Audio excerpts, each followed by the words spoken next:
Ten.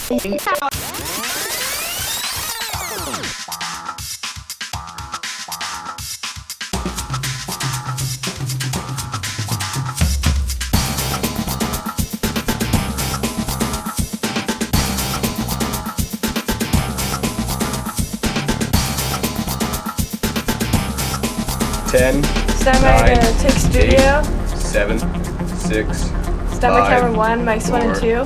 3, 2, 1. Take studio.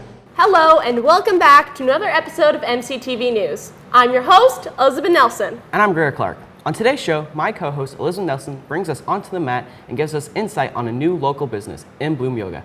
Braden Bolingbroke introduces us to MCHS's new Gaming Opportunities and Responsibility 9 elective. Molly McLaren takes us over to the volleyball court, and for Volleyball, and my co-host and fellow MCTV student Weston Stevenson brings us their regional skills competition video. And finally, I bring you the first of many installments of Greer's Grit Grill. But first, here's our top story. MCHS has revised one of its beloved student-run projects, the school's newspaper, The Howler. The Howler comprised of articles ranging from history to pop culture moments, all researched and told by students. Sold every Tuesday, Wednesday, and Thursday on the last week of each month for 25 cents, students have begun to resurface the admiration for this newspaper. Bringing us a report hot off the press is reporter Amelia Neuman. MCHS offers many clubs and extracurriculars, including the Howler student paper. The Howler is the school newspaper that was started last year so that students could have a way to find news other than social media. The Howler is a collective. It's a group of people who show their dedication and show their passion. The Howler was originally started when the school opened in 1994. It was run by teacher Peter Nolan but ended within a few years. Last year, it was brought back by 2 seniors and it has continued this year. In the new semester, the Howler gained new leadership. I'm the editor-in-chief, which means I edit all the articles and then I also format it. I've always just been interested in doing a school newspaper, and this was the first time I had the opportunity to. Staff members at the Howler research a wide range of topics to write their articles engagingly and factually. The Howler has articles on a plethora of subjects. I personally write for a music column, Taste. The Howler has articles about all sorts of things, depending on what the members want to write about. Everyone who writes for the Howler is dedicated to the newspaper and has a clear passion for it. The work that they put in is what makes the Howler special. It's about engaging students, it's about engaging people. I like to write the Howler just to show a spotlight on our wonderful staff that we have here at the school. I've always liked school newspapers, in theory, and I've never seen one in person, so it's fun being able to make one. If you like to write about the things you're passionate about, consider joining the Howler. Come by room 205 on the first Thursday of each month at lunch if you want to join, and make sure to pick up this month's issue of the Howler. Reporting for MCTV News, I'm Amelia Neuman. Welcome back. Here in Alberta, we are finally seeing the beginning of spring in warmer weather and more sunny conditions after a long, cold winter. Here to see what the next 7 days has in store and whether we should keep out our winter boots a little longer is our MCTV meteorologist, Elizabeth Nelson. Thanks, Greer. So taking a look over at our west coast, we have Whitehorse at 3 degrees with some snow, Yellowknife at -11 with some sun and cloud, Vancouver at 9 degrees with some rain, and then we have Regina with some thunderstorms at 17. Okay, taking a look over at Winnipeg, we have a warm 10 degrees with some sun and cloud. Toronto, we're sitting at 22 degrees with some sun and cloud, getting really warm as we move to the south. Montreal is sitting at 10 degrees with some showers. Halifax, 15 with some showers as well.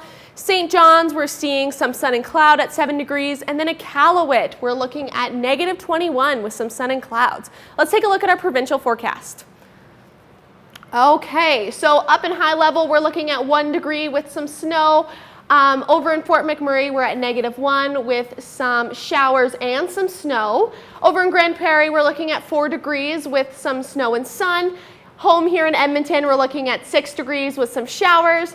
Over in Red Deer, we're looking at 11 with some showers and some sun. Jasper, we're sitting at 6 degrees and we're getting some snow and some rain. Down in Banff, we're looking at 8 degrees and we're getting some more snow and rain. Over in Calgary, we're getting 12 degrees. We get warmer as we go into the south. We're getting some sun and cloud. And then over in Medicine Hat, we're sitting at a warm 17 degrees with some sun and cloud. Let's take a look at our current conditions. We are currently sitting at 6 degrees. Our sunrise this morning was at 6:30 and our sunset was at 8:30. Let's take a look at our 7-day forecast. Okay, so it looks like it's gonna get we're gonna have some cool weather in the middle of the week, and then to conclude our week, we're gonna get some more warmer weather, which is super nice. So maybe not time to put away our winter attire yet, but we can definitely start to bring out those rain boots. Back to you, Grayer. Thanks, Liz. Coming up next, reporter Elizabeth Nelson introduces us to a new business here in Morinville. In Bloom Yoga is a new fitness studio which empathizes on spiritual and physical health. This studio, open for all Morinville residents, has numerous diverse programs equipped for all ages and skill levels. Yo gonna love this report. This January, Morinville welcomed a new business, In Bloom Wellness. At In Bloom, they focus on physical health and fitness while also emphasizing on growth in spiritual, emotional, and mental health. Equipped with certified instructors in Pilates and yoga, there is a class catered to everyone within the community. Instructors describe the uniqueness of In Bloom and its desire to expand deeper into the community. We try very hard to have something for everybody. We've got gentle yoga, we've got yin, we've got restorative, and if you have no idea what any of that means, that's fine. You can just ask me. I'd love to talk yoga. I'll tell you all about it, and then I'll encourage you to try them all. I would say would be really great about In Bloom would be there's a lot of compassion for the human experience here. And that comes from the owner, Melissa herself, and all the other instructors. Everyone's very human, very down to earth, and very authentic in who they are and what they bring. The In Bloom Wellness and Yoga Studio is full of empowered women hoping to foster a love for yoga, spiritual well-being, and finding your personal expression through fitness. Fostering a space where both students and instructors can grow physically and spiritually, this studio has been completely remade with love and care by owner Melissa and her family to create the desired calming environment.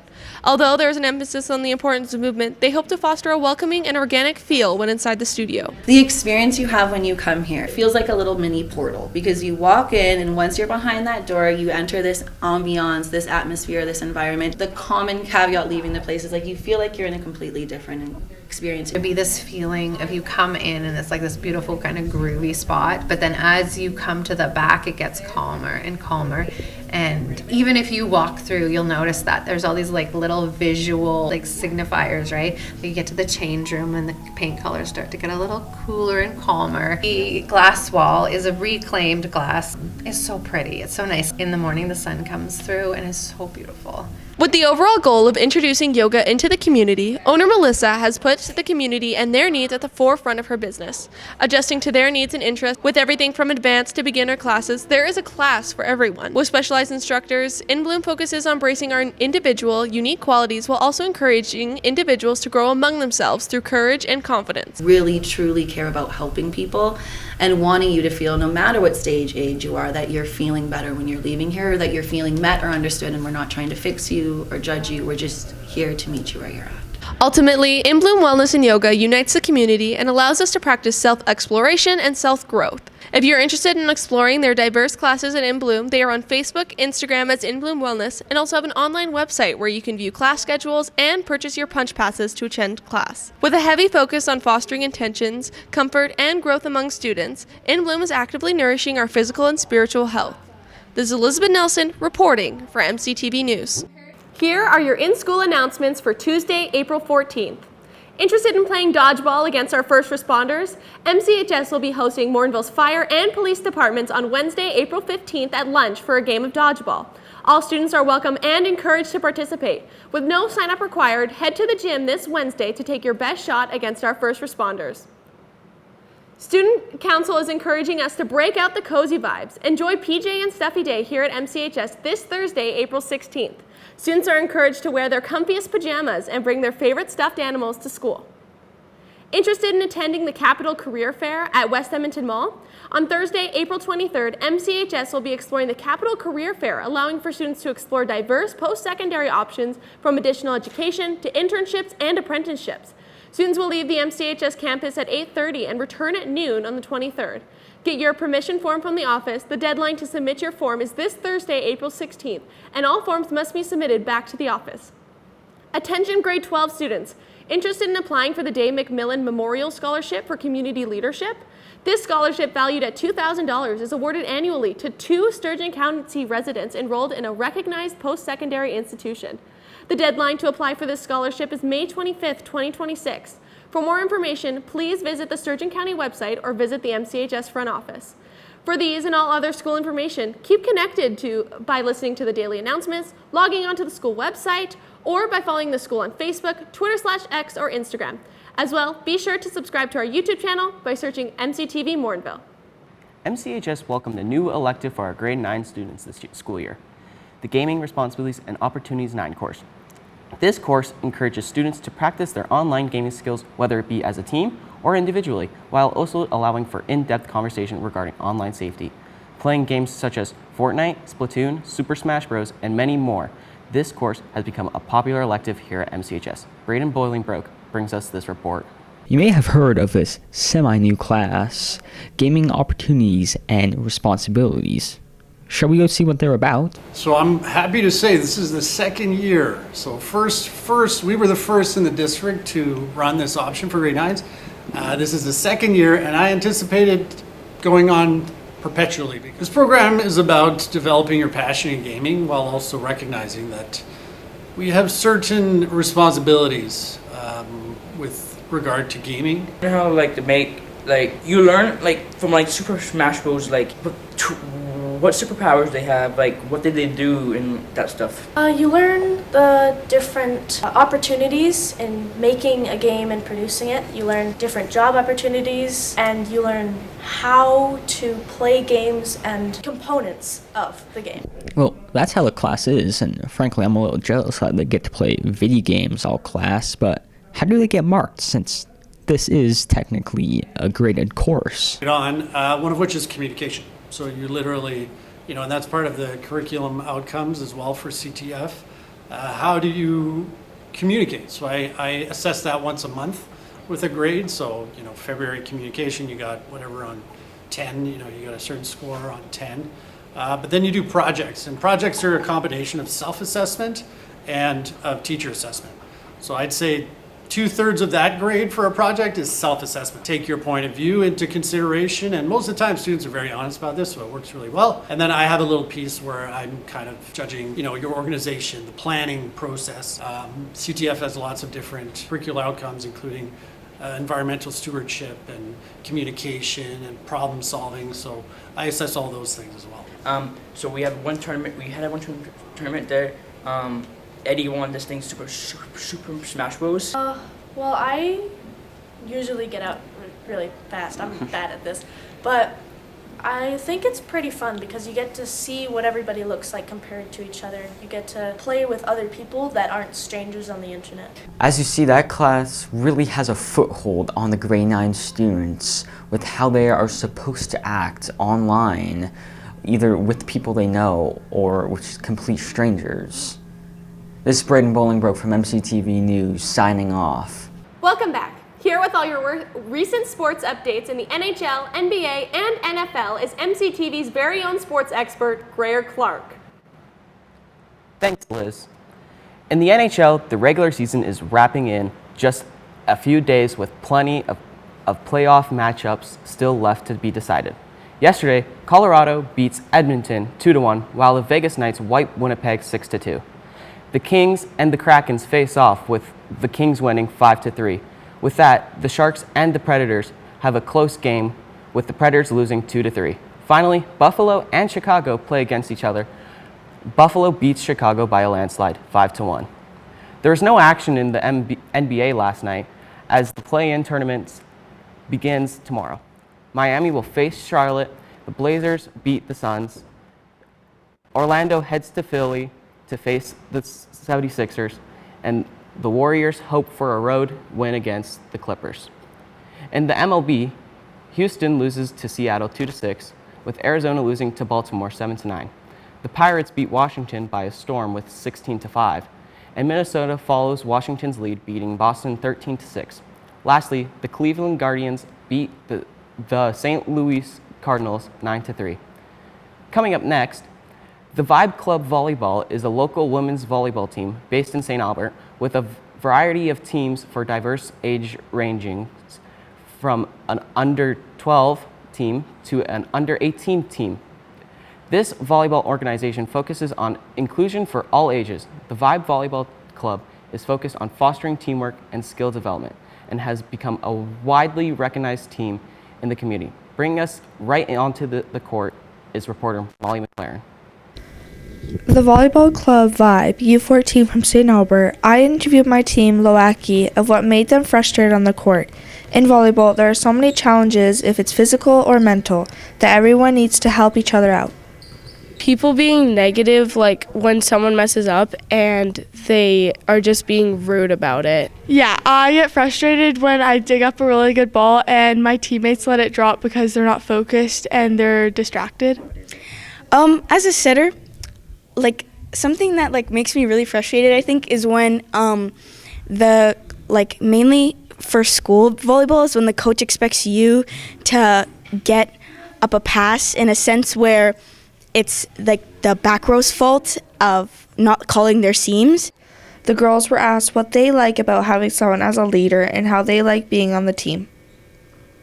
I think it's having so many people playing volleyball and enjoying it while they're playing, and like the fact that they want to play and aren't being forced to do it. I like being on a volleyball team because of all of the positive girls that lift each other up on the court and of all the friendships and relationships that you build. What I like personally about being on a volleyball team is I think it's like the community, because I play like other sports too, and like the happiness that like I see on a volleyball court and like the amount of like kindness I see like within the players on a volleyball court is like a lot different than what I'm used to on like other sports courts. So like being able to experience that is like one of my favorite things about being on a volleyball team. I asked one of my coaches what she liked most about being a coach and what she likes most about seeing her girls on the court. I think seeing things that are taught in practice being brought onto the court, and then not just that, but it clicking and seeing the team come together as one cohesive unit, and the excitement that brings, that would be for sure my favorite part. Now that we know about how volleyball is on the court and in practice, we can assume how much fun but how difficult volleyball can be. Signing off, this is Molly McLaren for MCTV News. This year, 6 MCTV students had the opportunity to participate in the video production category at the Skills Alberta Edmonton Regional Competition, held at the Northern Institute of Technology. Students were given the prompt, Moments of Change, and were called to create a minute video creating a story which appropriately applied to the topic. This year, reporters Weston Stevenson and Elizabeth Nelson earned a bronze medal and a spot to compete at the Skills Alberta Provincial Competition.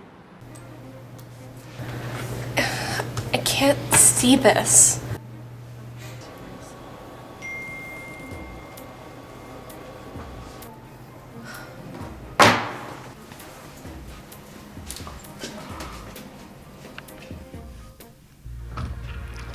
Your grades have been slipping a lot this year, and if the rate you're going, it looks like you might not graduate. But there's a lot of students who've had success by using glasses. Here, try these.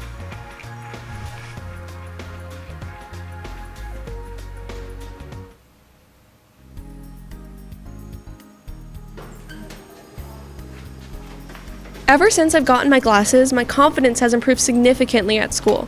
I'm now able to honor deadlines on assignments and properly understand the material. Maybe I'll even be able to graduate.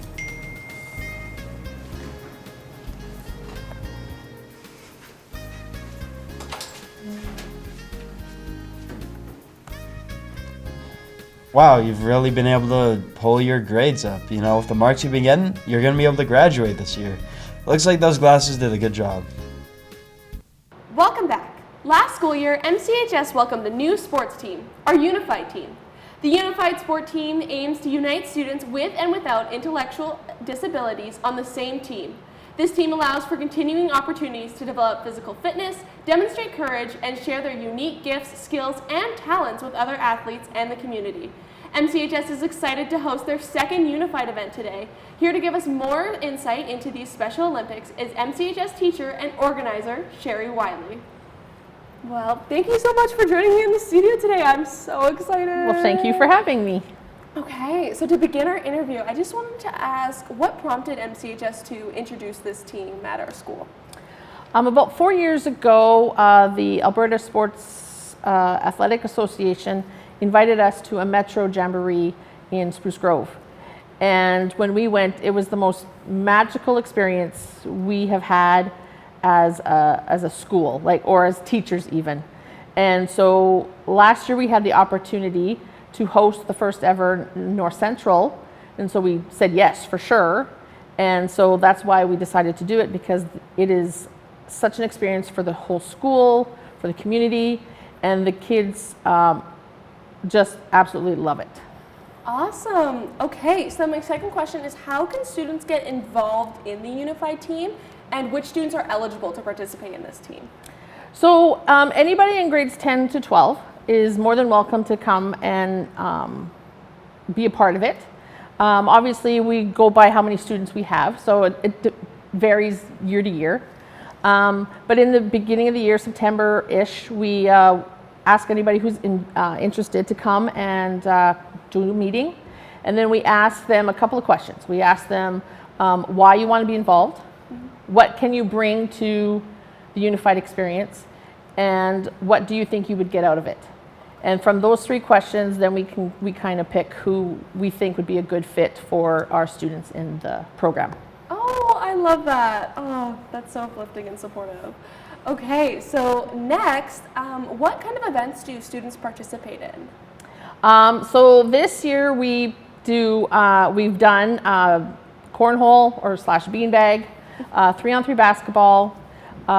We've done bocce. We've done floorball. We had the opportunity to do curling and pickleball. Just didn't work out for us this year, but I'm hoping next year that those are going to be the other two sports that we get to participate in. So. Awesome. So then, do students have the opportunity to practice before their events and the day of the competition? Yes. So we try really hard to have 1 to 2 practices every month.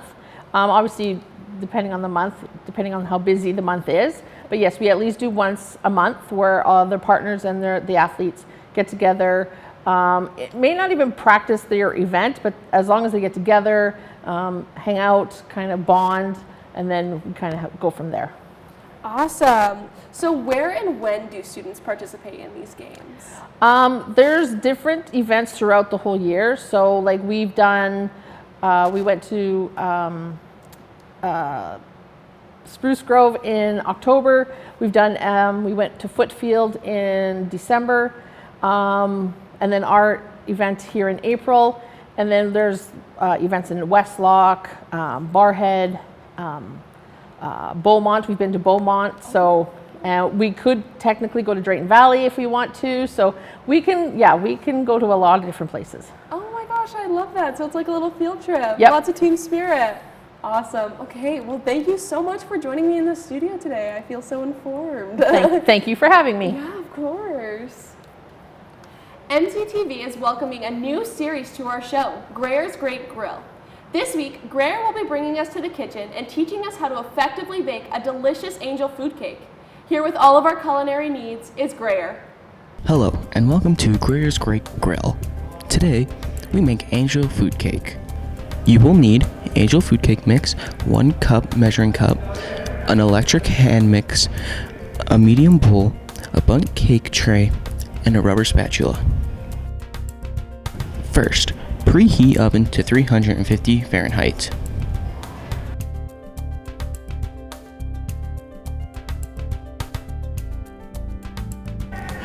After that, pour in the angel food cake mix into the medium bowl.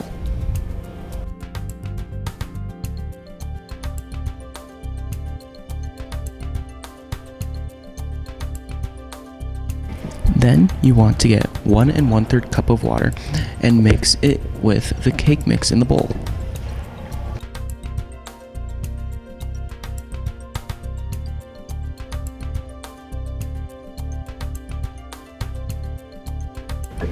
You can use a whisk, but I find an electric hand mixer is easier.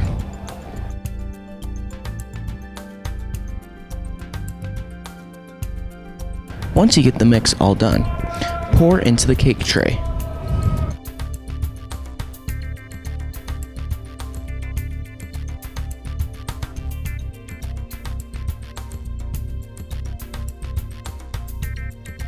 Then your oven should be done preheating, so set the mix into the oven and put a timer on for 49 minutes and wait.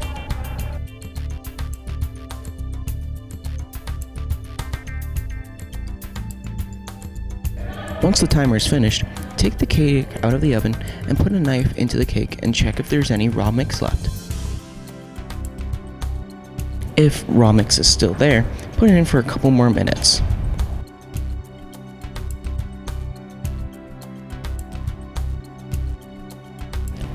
Then you would want to flip the cake upside down onto a plate, and boom, a perfect angel food cake.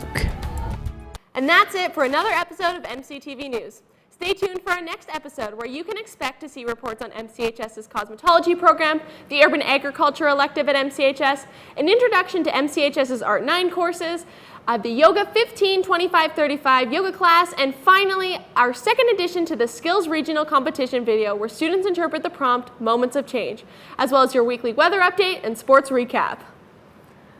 So, Grayer, I really like your shirt today. Did you miss the memo on hosting?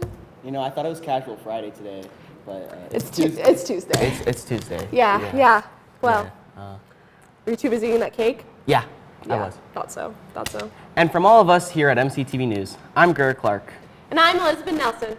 Thanks for tuning in.